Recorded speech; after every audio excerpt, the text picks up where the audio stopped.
Pemeriksaan antropometri merupakan pemeriksaan yang penting pada kasus metabolik endokrin, di mana pada orang dewasa pemeriksaan ini ada 3. Yang pertama, pemeriksaan indeks massa tubuh yang didapat dari pengukuran tinggi badan dan berat badan, kemudian pemeriksaan lingkaran atas, dan yang ketiga pemeriksaan lingkar perut.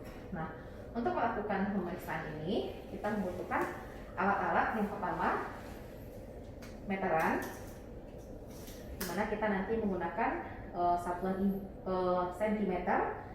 Kemudian kita butuh alat untuk mengukur tinggi badan, mikrotoar. Kemudian dengan ukurannya sentimeter juga. Kemudian kita butuh timbangan, dengan standarnya adalah timbangan manual dengan beban. Namun jika tidak ada, kita masih bisa menggunakan timbangan mekanik yang menggunakan per. Tapi jangan lupa perhatikan dimulai dengan angka 0. Garis merah itu harus pada angka 0, ditambahkan dulu. Kemudian satuannya adalah dalam kilogram.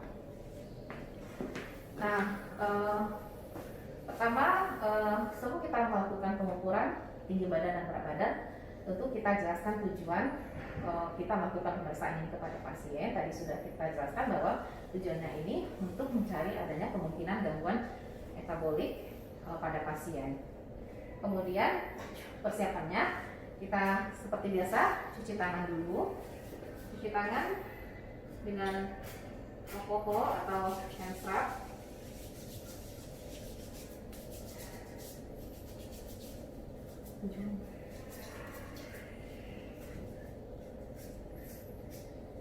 Kemudian kita pasang handscoon. Handscoon yang dipakai adalah handscoon non steril, karena ini sifatnya untuk proteksi pada kita sendiri. Selanjutnya kita ukur tinggi badan pasien. Kita minta pasien untuk berdiri di bawah mikrotoar. Pasien diminta untuk melepaskan alas kakinya. Pasien berdiri posisi tegak lurus dengan kedua tumit bersatu dan menyentuh dinding. Pastikan pinggul pasien, punggung pasien, dan kepala bagian belakang pasien menyentuh dinding. Kemudian pasien tepat berada di bawah mikrotoar. Nah, setelah itu pandangan lurus ke depan. Baru kita turunkan mikrotoarnya. Nah, lihat berapa angka yang tertera pada garis merah atau pada marker ini. Di sini terlihat 166 cm. Berarti tinggi badan pasien adalah 166 cm. Kemudian setelah kita mengukur tinggi badan, kita lanjutkan dengan pengukuran berat badan. Kita minta kembali pasiennya untuk diperiksa berat badan, tegak lurus, lepas juga pakaian atau beban yang ada pada pasien, kecuali pakaiannya. Yang dilepas adalah sepatu, ya maaf, sepatu ataupun alas kaki. Kemudian kita lihat pada marker itu menunjukkan pada angka berapa. Ini terlihat 46, ya, 46. Nah, dari pengukuran tinggi badan dan berat badan, kita akan mencari indeks massa tubuh. Nah, indeks massa tubuh kita dapatkan dari rumus pengukuran berat badan dibagi dengan tinggi badan, tetapi tinggi badan kita rubah satuannya ke meter. Jadi berat badan dalam kilogram per tinggi badan dalam meter dikuadratkan. Nah, nanti hasilnya dengan satuan kilogram per meter square atau kilogram per meter kuadrat. Nanti kita akan mendapatkan rentang normal indeks massa tubuh 18,5 sampai 22,9. Itu normal W kita sebut. Kemudian 23 sampai 24,9 kita sebut dengan skor W. Kemudian 25 sampai 29,9 obes. Sedangkan 30 ke atas itu obes 2, tadi obes 1 dan obes 2. Dan kalau lebih dari 40 kita sebut dengan morbid obes, obes yang berisiko terjadinya kematian atau keadaan fatal. Pemeriksaan lingkar lengan atas, ya. Pemeriksaan lingkar lengan atas ini sifatnya membantu diagnosis ya, terutama diagnosis kasus underweight.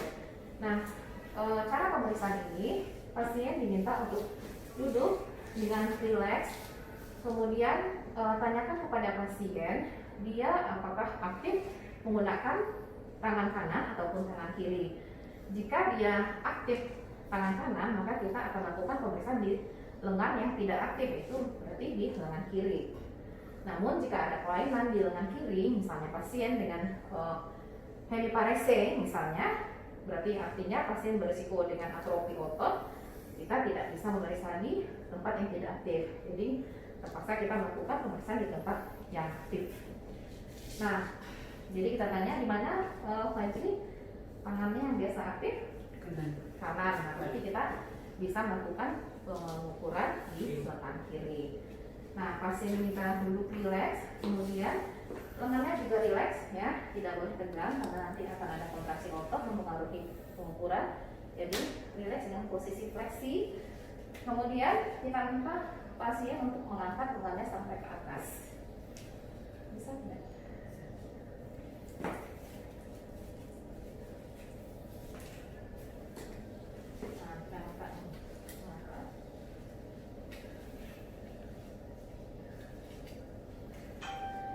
Kemudian kita butuh meteran, kemudian kita butuh pena untuk membantu ya, kemudian untuk membantu menandai tempat yang kita ukur. Kemudian kita tentukan titik pengukuran di mana. Titik pengukuran itu adalah di bagian pertengahan akromion dengan olecranon ya. Jadi akromion merupakan tonjolan di bahu ini, tulang tonjolan di sini, kemudian olecranon adalah tonjolan siku. Nah, jadi kita cari olecranon atau tonjolan di bahu ini, kemudian kita ukur berapa jaraknya. Nah, kita dapatkan hasil pengukuran 32 cm. Nanti ini seharusnya tidak menonjol ya, karena itu menurut pengukuran. Nah, nanti kita bagi 32. Nah, 32 berarti dapat 16. Nah, berarti titik tengahnya adalah 16.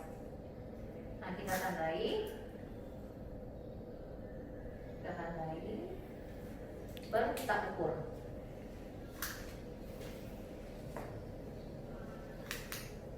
Nah, baru kita ukur dengan melingkarkan meteran pada titik yang kita tandai tersebut. Nah, kita lihat hasilnya dalam sentimeter. Ya, hasilnya dalam sentimeter bukan dalam inci. Nah, ini kita dapatkan 25. Nah, interpretasinya jika di bawah 22,9 atau di bawah 23, kemungkinan tersangka underweight. Ya, lingkar lengan atas ini tujuannya untuk mencari massa otot. Ya, jadi orang-orang dengan undernutrisi atau underweight nanti massa ototnya akan menurun dan itu akan tergambarkan dari pemeriksaan lingkar lengan atas. Selanjutnya pemeriksaan lingkar perut. Pemeriksaan lingkar perut kita lakukan pada pasien-pasien dengan kecurigaan adanya sindroma metabolik. Tidak harus pasien itu obes, tapi kalau kita curiga ada salah satu komponen metabolik pada pasien, misalnya pasiennya dengan hipertensi, nah berarti kita mendapatkan satu komponen metabolik. Kita harus mengukur lingkar perut pasien walaupun pasien itu dengan kemungkinan normal weight. Nah, bagaimana caranya? Kita minta pasien berdiri. Kemudian kita butuh alat bantu cukup dengan meteran juga. Kemudian kita minta pasiennya mengangkat pakaiannya. Kita minta angkat sampai ke atas. Kemudian kita cari arcus postarum yang terbawah. Nah, ini adalah arcus costarum yang terbawah. Nah, bagian tengahnya kita tandai bagian tengahnya, perkiraan di sini ya, sini. Kemudian kita cari crista iliaca, ya. Nah, pertengahannya juga kira-kira dapat di sini. Nah, jadi penandanya itu adalah arcus costarum bagian tengah dan crista iliaca bagian tengah. Kemudian ini misalnya kita tandai juga ya. Kita tandai ini crista iliaca.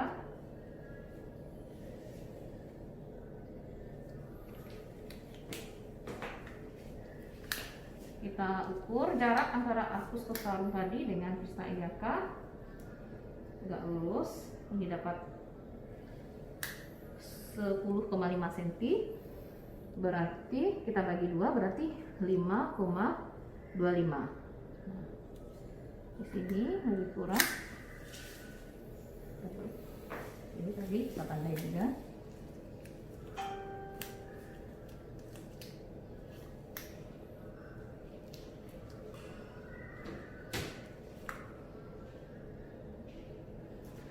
Nah, barulah setelah kita dapat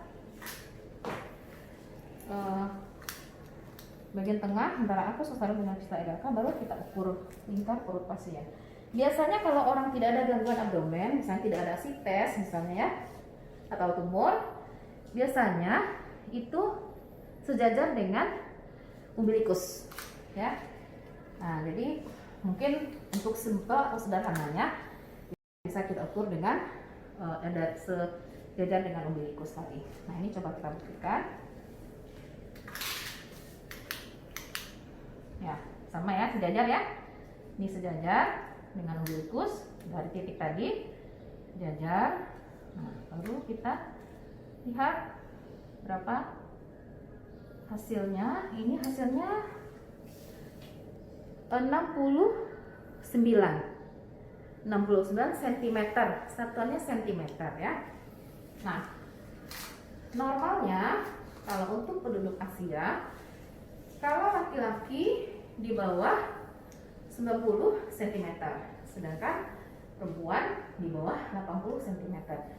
Jika lebih, kalau laki-laki lebih dari 90 cm atau perempuan lebih dari 80 cm, berarti pasien itu ada diagnosis obesitas sentral. Nah, obesitas sentral merupakan salah satu komponen metabolik untuk menegakkan sindroma metabolik. Nah, itulah pemeriksaan antropometri yang harus kita kuasai untuk menegakkan diagnosis atau mencari diagnosis gangguan metabolik endokrin. Untuk pemeriksaan antropometri sekian dulu, kita lanjutkan ke pemeriksaan berikutnya. Pemeriksaan kelenjar tiroid. Kelenjar tiroid merupakan kelenjar endokrin yang sangat penting pada tubuh dalam mengatur metabolisme. Nah, gangguan tiroid tentunya jika ada gangguan tiroid secara fungsional atau secara fungsi tentu akan menyebabkan gangguan fungsi metabolisme. Namun, gangguan tiroid tidak hanya di gangguan fungsi saja, tapi gangguan tiroid bisa kita temukan berupa gangguan anatomi, sehingga kita harus melakukan pemeriksaan anatomi tiroid. Nah, pemeriksaan anatomi tiroid, sebelum kita melakukan pemeriksaan, tentu prosedur yang harus kita lakukan seperti biasa. Kita cuci tangan, kemudian setelah cuci tangan pakai handscoon, ini saya sudah pakai handscoon. Kemudian kita berada di depan pasien, dan berada di depan pasien sekitar 1 meter, atau nanti untuk palpasi kita bisa berpindah ke samping dan ke belakang pasien. Nah, pertama dulu untuk pemeriksaan tiroid ini, anatomi tiroid, kita akan melihat secara inspeksi. Kita melakukan pemeriksaan inspeksi. Inspeksi, lihatlah apakah kelenjar tiroid pasien tersebut terlihat. Nah, pertama pasien posisi biasa dulu ya, tidak harus ekspresi. Jadi posisi biasa, apakah tiroid terlihat? Nah, jika tiroid tidak terlihat, kita minta pasiennya ekstensikan kepala. Nah, coba diangkat kepalanya. Nah, angkat kepalanya, apakah tiroid terlihat? Nah, jika tiroid tidak terlihat, nah berarti kita harus meraba. ya. Jadi kita harus melakukan palpasi. Nah, jadi kita lakukan palpasi. Jika tiroid teraba pada saat palpasi tapi dia tidak terlihat, berarti itu kita sebutkan bahwa pasien itu ada pembesaran tiroid tetapi derajat 1A. Kemudian kalau dia terlihat dengan ekstensi, itu berarti 1B. Tapi kalau dia terlihat tanpa ekstensi, tanpa manuver ekstensi, berarti itu derajat 2. Tapi kalau tiroid itu sudah terlihat dengan jarak yang cukup jauh, misalnya jarak sekitar 4-5 meter, ya, kita jauhkan jarak kita dengan pasien, sudah terlihat jelas, berarti itu derajat 2. Nah, pemeriksaan palpasi, kita ambil posisi di sebelah kanan pasien, ya, atau bisa langsung di belakang pasien. Namun untuk lega artisnya agar tidak bolak-balik, mungkin kita lebih baik mengambil pertama di posisi kanan pasien dulu, ya. Nah, perhatikan Eden apple sebagai penanda posisi tiroid normal, ya. Nah, lihat, minta pasiennya menengadah, ekstensikan kepalanya, kemudian terlihat di sini tonjolan Eden apple, ya. Nah, kita urut, ya, dari atas ke bawah, ya. Ini adalah ismus dari tiroid, ya. Ismus tiroid kita palpasi dengan 2-3 jari, ya. Apakah teraba atau tidak, ya. Nah, jika teraba sebuah massa, yang penting kita lakukan adalah manuver menelan air ludah. Jadi minta pasien untuk menelan air ludah. Coba ini telan air ludah. Jika massa yang kita raba tersebut ikut bergerak dengan manuver menelan air ludah, artinya massa tersebut adalah memang betul tiroid. Tapi jika tidak ikut dengan gerakan menelan, berarti itu bukan kelenjar tiroid. Nah, setelah kita pastikan bahwa bagian massa tadi adalah memang kelenjar tiroid, deskripsikanlah massa tersebut. Apakah permukaannya rata atau permukaannya menonjol, ya, atau tidak rata. Kemudian setelah kita raba permukaannya, ya, kemudian kita ukur berapa ukurannya, kemudian ukurannya mungkin bisa kita perkirakan dalam sentimeter, kemudian kita sedikit tekan, sedikit, ya, kita harus memeriksa tiroid ini dengan hati-hati karena ini bisa menimbulkan kerusakan jaringan. Nah, kita tekan sedikit, nanti kita akan merasakan konsistensinya, ya. Apakah konsistensinya itu lunak, kistik, padat, atau keras, ya. Setelah kita rasakan konsistensinya, pada saat kita sedikit menekan tadi, kita bisa melihat ekspresi nyeri pada pasien. Apakah ada nyeri tekan terlihat pada pasien? Atau kita bisa mengkonfirmasi apakah memang pasien merasakan nyeri. Jika ada nyeri, berarti itu suatu petanda adanya inflamasi. Inflamasi pada tiroid kita sebut dengan tiroiditis, ya. Kemudian kita nilai apakah massa tersebut terfiksir ke jaringan atau tidak, ya. Jika terfiksir massa itu ke jaringan, berarti itu kemungkinan kecurigaan suatu ke arah keganasan, ya. Ataupun fiksasi ke kulit, apakah dia terfiksir ke kulit atau tidak. Jika ada, berarti sudah ada infiltrasi ke jaringan sekitar yang menggambarkan itu sebuah proses keganasan. Kemudian setelah kita cari juga tanda radang yang lain, mungkin perabaan yang agak hangat misalnya, ya. Kemudian kita ambil stetoskop, ya. Ambil stetoskop. Ini juga bisa kita lakukan setelah selesai pemeriksaan semuanya. Kita letakkan, kita dengar bruit. Bruit, jika terdengar bruit, itu merupakan tanda bahwa tiroid tersebut metabolismenya aktif, ya. Itu merupakan tanda secara fisik yang menggambarkan bahwa terjadi hiperfungsi pada kelenjar tiroid tersebut. Kemudian itu bagian ismus, ya. Jadi semua kita ukur. Kemudian jari kita berpindah ke bagian lobus kanan ya. Lobus kanan sama seperti tadi, kita pastikan ikut gerakan menelan, kemudian permukaannya apakah rata atau permukaannya bernodul, kemudian apakah konsistensinya padat, keras atau kistik, kemudian apakah ada nyeri tekan, perabannya hangat, kemudian tadi bunyi sambil kita periksa yang tengah, tadi langsung kita periksa ya. Kemudian fiksasi ke jaringan ya, dan jangan lupa ukurannya. Setelah itu baru kita berpindah ke belakang. Nah, kita berpindah ke belakang. Nah, kita ukur sebelah kanan ya.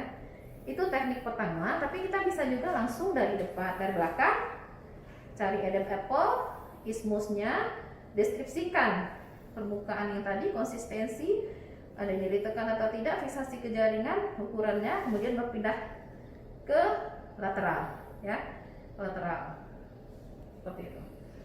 Nah, tiroid kita akan mendapatkan abnormalitas anatomi pada tiroid tersebut. Misalnya kita dapatkan tiroidnya nyeri, tekan misalnya atau hangat, berarti itu suatu tiroiditis. Jika kita dapatkan tiroidnya dengan konsistensi kenyal atau padat, kemudian tidak ada tanda radang, permukaannya rata dan semua lobus membesar, nah itu kita sebut dengan suatu goiter atau struma, dan permukaannya rata tersebut kita sebut sebagai difus, berarti suatu struma difusa. Kemudian jika kita temukan tiroid yang besar ke semua lobus tersebut membesar dengan permukaan yang tidak rata, itu kita sebut dengan struma atau goiter nodosa. Namun jika kita temukan hanya satu sisi saja yang membesar, misalnya sisi lobus kanan misalnya, atau lobus kiri saja atau ismus saja, nah itu berarti suatu kemungkinan adenoma atau tumor tiroid, atau mungkin suatu tumor kistik atau kista tiroid. Namun itu tentu ketika kita temukan adanya peraban kistik. Tapi kalau kita temukan pembesaran unilateral tadi dengan konsistensi yang keras, kemudian apalagi ada infiltrasi ke jaringan sehingga tiroid itu terfiksir ke jaringan ataupun ke kulit, nah itu kemungkinan suatu adenokarsinoma atau karsinoma tiroid. Adenokarsinoma tiroid. Dan apalagi jika kita temukan adanya pembesaran kelenjar getah bening di regi poli ini, nah berarti itu sangat mungkin masa tiroid yang kita raba itu adalah suatu adenokarsinoma tiroid. Nah, itu gangguan anatomi ya, gangguan anatomi. Gangguan anatomi kita harus mencari gangguan fungsi. Ada gangguan anatomi, kita cari gangguan fungsi. Ada gangguan fungsi, sebaliknya kita cari gangguan anatomi. Ya. Nah, gangguan fungsi fungsi tiroid untuk metabolisme kata kuncinya, jika dia tentu ada dua abnormalitas, ada yang hiper tiroid atau kelebihan hormon tiroid yang secara klinis kita sebut dengan tirotoksikosis, ada yang rendah atau hipotiroid ya. Kalau untuk hiper kelebihan hormon tiroid itu tentunya pasien akan kita dapatkan tanda-tanda hipermetabolisme. Nah, tanda hipermetabolisme carilah dari anamnesis dan tanda tentunya dari pemeriksaan fisik. Nah, apa tanda hipermetabolisme? Tentu metabolisme adanya pembakaran tubuh. Nah, pembakaran tubuh pasien akan lebih panas, suhunya akan lebih tinggi. Jadi kita butuh tentunya termometer ya. Kita butuh termometer untuk mengukur berapa suhu pasien. Biasanya suhunya akan lebih tinggi dari normal, mungkin sekitar 37,2 atau 37,4. Kemudian kecuali krisis dia akan jauh lebih tinggi ya. Kemudian kita akan mendapatkan peraban kulit yang hangat ya. Kita dapat kulit yang hangat. Kemudian metabolisme yang meningkat, tentu kebutuhan oksigen akan meningkat sehingga kardiovaskular akan meningkat, sehingga kita akan mendapatkan nadinya yang lebih cepat atau kita sebut dengan takikardi. Jadi kita cari tanda takikardi. Kemudian kita perlu mencari refleks tubuh yang meningkat. dan bisik usus yang meningkat. Nah, itu pemeriksaan. Kalau refleks mungkin nanti di pemeriksaan neurologi yang akan kalian dalami. Nah, itu tanda-tanda hipermetabolisme. Sedangkan kalau hipotiroid sebaliknya, tanda hipometabolisme. Jadi semuanya melamban. Kita dapatkan nadi yang rendah, ya, periksa nadi. Kemudian kulit yang lebih dingin, kemudian pasien lebih gemuk. Sedangkan tadi kelebihan metabolisme, pasiennya lebih kurus karena metabolisme yang hebat, ya. Jadi kulitnya lembab atau basah, kemudian badannya kurus tapi makannya banyak, kemudian suhunya meningkat dan takikardi, bisik usus juga meningkat, serta refleks-refleks tubuh akan meningkat. Nah, itu jika kita temukan gangguan fungsi, kita temukan gangguan anatomi, kombinasilah diagnosisnya. Jadi jangan diputus-putus. Misalnya dari anatomi kita dapatkan bahwa pasien dengan struma diffusa. Nah, kita dapatkan ada tanda-tanda hiperfungsi atau tanda-tanda hipertiroid atau yang secara klinis kita sebut dengan tanda tirotoksikosis. Nah, kita buatlah diagnosisnya, kita gabung menjadi struma diffusa toksik. Jadi tirotoksikosis tadi kita singkat dengan toksik, ya. Nah, jadi keluarlah diagnosis struma diffusa toksik. Atau misalnya kita dapatkan nodosa bernodul tiroidnya. Nah, berarti itu adalah suatu diagnosisnya struma nodosa toksik. Tapi kalau secara berdasarkan periksa fisik tadi tidak ada tanda-tanda tirotoksikosis, berarti kita buat diagnosis kerjanya struma diffusa non toksik atau struma nodosa non toksik. Itu diagnosis kerja dan kita butuh konfirmasi dari pemeriksaan penunjang, yaitu kita butuhkan pemeriksaan hormon TSH dengan hormon free T4. Jika TSH-nya menurun, berarti itu tirotoksikosis, penanda tirotoksikosis secara biokimia. Nah, jika meningkat, itu suatu hipotiroid. Bagaimana cara pemeriksaannya? Kita minta pasien meluruskan kedua lengannya setinggi bahu, luruskan, kemudian jari-jarinya sedikit dikembangkan. Nah, kemudian kita letakkan sebuah kertas di atas tangan pasien. Perhatikan apakah ada tremor halus atau tidak. Tremor halus biasanya ada getaran-getaran seperti ini, ya. Kita akan lihat ada getaran-getaran pada tangan pasien, di mana kertas yang kita letakkan di atas tangan pasien itu akan bergetar. Nah, tremor halus merupakan salah satu tanda hipermetabolisme pada sistem neuromuskular pada pasien dengan tirotoksikosis.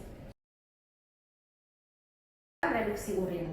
Pemeriksaan reduksi urin merupakan pemeriksaan rutin pada seorang pasien apakah pasien itu gangguan metabolisme atau tidak. Dan ini merupakan pemeriksaan penyaring adanya gangguan metabolisme glukosa tersebut. Jadi pemeriksaan reduksi merupakan bagian dari pemeriksaan urin rutin. Nah, yang kita butuhkan untuk pemeriksaan reduksi urin adalah cairan Benedict, ya, cairan Benedict, di mana cairan Benedict itu berwarna biru muda, ya. Nanti kita butuh sampel urin, Jika di dalam urin pasien tersebut terdapat glukosa akan mereduksi Benedict dan akan menyebabkan perubahan warna dari larutan Benedict tersebut. Dari biru muda bisa menjadi sedikit kekuningan, kemudian lebih kehijauan, kemudian hijau lebih ke arah kuning, coklat hingga coklat tua. Nah, ini kita akan bisa mengukur secara semi kuantitatif perkiraan kadar glukosa di dalam darah dengan melihat perubahan warna tersebut, dan interpretasinya adalah kepositifan tingkat positif dari reduksi urin tersebut. Kita ambil contoh, misalnya kita mendapatkan perubahan warna dari biru muda tadi menjadi coklat misalnya. Nah, itu hasil interpretasinya adalah reduksi positif 3 dengan perkiraan kadar gula darah sekitar 1000 mg per desiliter. Atau misalnya kita dapatkan hasilnya hijau muda misalnya. Nah, itu interpretasinya adalah reduksi positif 1 dengan perkiraan kadar gula darah adalah sekitar 250 mg per desiliter.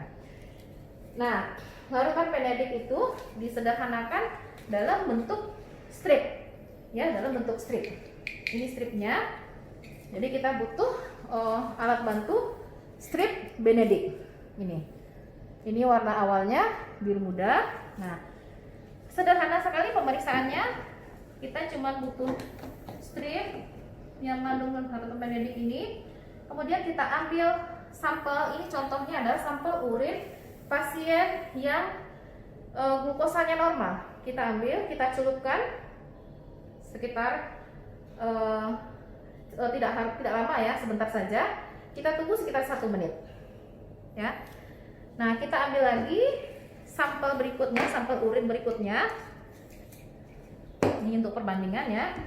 Ini kita ambil sampel pasien dengan gula darah yang tinggi, celupkan, tunggu 1 menit, ya.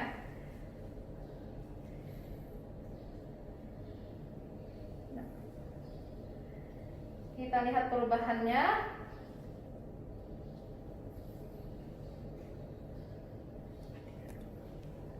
Nah, kita lihat hasilnya. Ini hasil reduksi pada pasien dengan gula darah yang normal. Ini hasil reduksi pada pasien dengan gula darah yang meningkat. Nah, kita sesuaikan atau kita cocokkan dengan gambar tadi. Kita letakkan strip ini. Nah, ini kita lihat yang normal itu warnanya sama ya, biru muda. Kemudian kita ambil sampel pasien yang dengan gangguan gula tadi. Nah, ini hasilnya perkiraan di sini. Berarti pasien tersebut dengan hasil pemeriksaan reduksi urinnya positif 2 dan perkiraannya kadar gula darahnya sekitar 500 mg per desiliter. Nah, selesai pemeriksaan ini, kita letakkan sampahnya ke tempat sampah medis ya. Selanjutnya, setelah kita dapatkan reduksi positif, jika memang ada reduksi positif, berarti kita sebut dengan abnormalitasnya sebagai glikosuria. Berarti ada glukosa di dalam urin pasien tersebut. Walaupun tidak harus, tidak mutlak hanya glukosa saja ya. Kita meskipun masih bisa mereduksi penyakit tersebut. Selanjutnya, untuk memastikan apakah memang pasien ini mengalami gangguan gula darah, kita lanjutkan ke pemeriksaan gula darah. Untuk diagnosis, sebenarnya pemeriksaan gula darah kita lakukan dengan pemeriksaan darah vena ya, darah vena. Tapi untuk kontrol atau monitor, kita bisa melakukan pemeriksaan gula darah kapiler ya. Namun jika kita berada di perifer, di tempat yang sangat jauh dari sarana dan prasarana apa, mungkin kita bisa memakai pemeriksaan gula darah kapiler ini sebagai alat bantu untuk diagnosis pasien, dan tentunya nanti merujuk ke kriteria Perkeni ya, apakah dia pasiennya punya gejala parasik atau tidak. Nanti jika memang ada, mungkin kita sesuaikan dengan kadar gula darahnya untuk menegakkan diagnosis pasien tersebut. Nah, pemeriksaan gula darah kapiler, alat yang kita butuhkan adalah glukometer ya, dengan berbagai macam merek ya, glukometer. Kemudian kita butuh nal pen ya, atau pena jarum. Kemudian kita butuh jarumnya, nalnya. Kemudian kita butuh alkohol ya. Kemudian kita butuh handspoon. Ini saya sudah pakai handspoon ya. Kemudian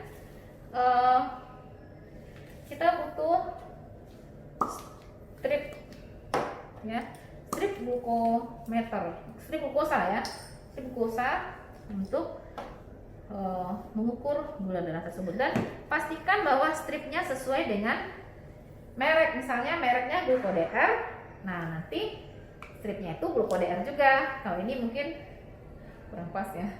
Nah, ini Easy Touch misalnya, nah glukometernya adalah Easy Touch juga. Jadi prinsipnya antara glukometer dengan stripnya sama, sesuai. Bahkan kalau dapat kodenya juga sama ya. Kemudian kita jelaskan pada pasien bahwa kita akan melakukan pemeriksaan gula darah kapiler yang bertujuan untuk memonitor kadar gula darah pasien tersebut. Dan jangan lupa katakan kepada pasien bahwa kita punya target untuk pasien tersebut, target kendali gula darahnya, di mana gula darah puasa kita harapkan dalam rentang 80 sampai 130, dan untuk 2 jam postprandial di bawah 180 atau 80 sampai 180. Dan jika kita temukan seperti itu, berarti artinya pasiennya dengan gula darah terkontrol. Nah, jadi setelah kita jelaskan, kita akan melakukan pemeriksaan gula darah kapiler. Kita minta pasien menengadahkan telapak tangannya, ambil jari pasien salah satunya, bisa jari manis atau jari tengah, kemudian lakukan proses desinfeksi. Sebentar dulu, kita pastikan dulu jarum terpasang pada penanya seperti ini, ya, seperti ini. Kemudian lepas penutupnya, kemudian baru kita tutup, ya. Dan perhatikan marker pada pena jarum tersebut, ya. Ini jika menunjukkan pada angka 1, berarti jarum yang akan keluar akan sangat rendah, kecil sekali, akan pendek sekali. Dan makin tinggi angkanya, kita putar ini, makin panjang jarum yang keluar, artinya makin dalam jarum masuk ke dalam kulit pasien. Jadi kita sesuaikanlah dengan ketebalan lapisan tanduk pada kulit pasien tersebut. Jika kira-kira kulitnya itu, telapak tangan itu kasar dengan lapisan tanduknya tebal, berarti kita mungkin meletakkan di sekitar 4 atau 5, atau standarnya biasanya 3 sampai 4 yang kasar, ya. Tapi kalau kulitnya itu halus, nampak pembuluh darahnya itu, tangan itu nampak jelas merah, memang tipis kulitnya itu di telapak tangannya. Nah, mungkin kita letakkan marker itu pada angka 2, ya. Jadi kita tentukan dulu, ya. Kemudian baru kita lakukan proses desinfeksi dengan alkohol, ya. Kita pijit dulu, agar terkumpul darahnya. Kemudian kita lakukan desinfeksi. Setelah itu kita jadi ini sudah kita lakukan proses desinfeksi. Kemudian kita tarik pangkal dari pena jarum ini. Kemudian di sini ada tombolnya. Kita letakkan bagian ujung dari pena ini pada jari pasien, sedikit kita tekankan. Kemudian pencet tombolnya. Nah, setelah dipencet tombolnya, baru kita lepaskan. Akan tampak keluar darah. Nah, darah yang pertama kita buang dulu, kemudian biarkan mengering, alkoholnya mengering. Nah, setelah alkohol mengering baru kita pencet lagi. Nah, tidak akan tercampur. Nah, baru kita ambil glukometer yang sudah terpasang stripnya yang sesuai, ya. Kemudian pastikan sudah ada gambar tetesan darah di glukometer tersebut. Setelah itu letakkanlah darah pada tanda di strip glukometer tersebut seperti ini. Nah, kemudian kita biarkan sampai menyebar rata sehingga nanti akan terlihat hasil pada atau angka-angka pada glukometer tersebut. Nah, berapa angka yang tertera pada glukometer ini? Nah, itulah kadar gula darah pada pasien. Nah, setelah selesai, jangan lupa katakan pada pasien bahwa tindakan sudah selesai. Kemudian kita buang sampah medisnya pada tempat sampah medis. Dan jangan lupa jarum yang kita pakai tadi kita buang, dan dengan menutup jarum tersebut dengan posisinya seperti ini. Kita tidak perlu memasang dengan posisi tadi, tapi cukup meletakkan jarum pada bagian tengah dari penutup tadi. Nah, posisinya seperti ini. Baru ini aman kita buang ke sampah medis. Nah, ya, untuk pemeriksaan gula darah nanti interpretasinya sesuai dengan hasil yang tertera tadi. Terapi Terapi insulin merupakan salah satu keterampilan klinis yang merupakan level 4 pada SKDI, yang artinya dokter umum harus mampu memberikan terapi insulin kepada pasien. Nah, pemberian insulin pada pasien sebenarnya ada 2 preparat insulin sediaannya. Yang pertama berbentuk vial, ya. Ini dipakai di rumah sakit biasanya, dan dulu sering dipakai, sekarang juga sudah jarang dipakai. Dan jika kita memakai vial ini, kita membutuhkan spek insulin, ya. Spek insulin, terapi insulin. Insulin merupakan obat substitusi atau terapi pengganti pada pasien diabetes yang kita pakai pada pasien diabetes tipe 1 mutlak, atau pada pasien diabetes tipe 2 yang sudah tidak terkendali dengan 2 atau 3 obat, atau pada pasien-pasien yang memang kontraindikasi dengan obat-obat antidiabetik oral. Nah, berdasarkan SKDI, pemberian insulin atau peresapan insulin itu harus bisa dilakukan oleh seorang dokter umum. Jadi kalau kita lihat levelnya itu adalah level 4. Jadi dokter umum atau dokter di layanan primer harus bisa memberikan informasi bagaimana cara memberikan insulin pada pasien yang sudah tergantung dengan insulin, ya. Ada 2 preparat insulin. Yang pertama vial, ya. Vial ini berupa botol kaca, ini dipakai di rumah sakit, tapi ini sering pada zaman dahulu dipakai, sekarang mungkin sudah jarang kita temukan, ya, tapi masih ada, ya. Nah, kalau kita pakai vial ini, kita tentu perlu mengambil insulinnya dengan jarum 1 cc yang kita sebut dengan spek insulin atau jarum insulin. Nah, dari jarum insulin ini kalau kita buka, kita lihat di sini ada garis-garis kecil, ya. Nah, garis-garis yang garis satu kecil ini itu kita dengar satu strip. Satu strip ini kita akan mendapatkan 1 unit insulin. Jadi 1 strip dalam spek 1 cc insulin ini itu kita dapatkan dosis insulin 1 unit. Jadi kalau kita butuh insulin 10 unit, berarti kita desinfeksi dulu, kita ambil insulinnya dari vialnya, kemudian kita tarik, kita hisap sampai menunjukkan angka 0,1 ini, yang berarti yang di sini tertera 10 strip, berarti itu 10 unit. Kita sudah mengambil 10 unit insulin. Nah, ini biasanya di rumah sakit. Nah, sekarang ada yang lebih praktis, yaitu dengan pena atau kita sebut dengan flex pen, ya. Flex pen dari berbagai macam perusahaan. Di sini pada flex pen ini kita akan mendapatkan cairan insulin di dalam pena ini. Kemudian pada flex pen ini, pada pena ini akan kita lihat ada angka-angka yang menggambarkan dosis dari insulin yang kita masukkan, dan di sini ada markernya, penanda penunjuk di angka berapa dosis yang kita masukkan. Dan ini adalah pemutar dosis tersebut.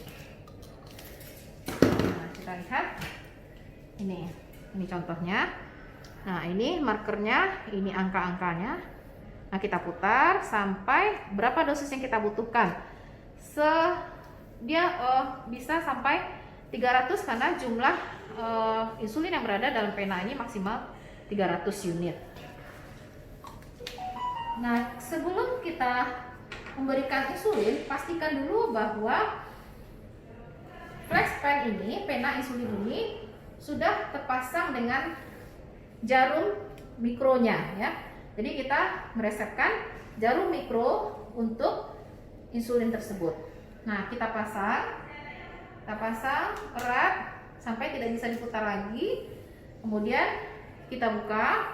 Nah, kita akan melihat adanya jarum yang ukurannya sangat kecil, ya. Jadi karena ukurannya sangat kecil ini, risiko trauma pada jaringan itu akan sangat kecil, risiko perdarahan itu akan sangat kecil, dan risiko infeksi juga akan sangat kecil, sehingga kita tidak perlu membutuhkan desinfektan pada saat menyuntikkan insulin tersebut.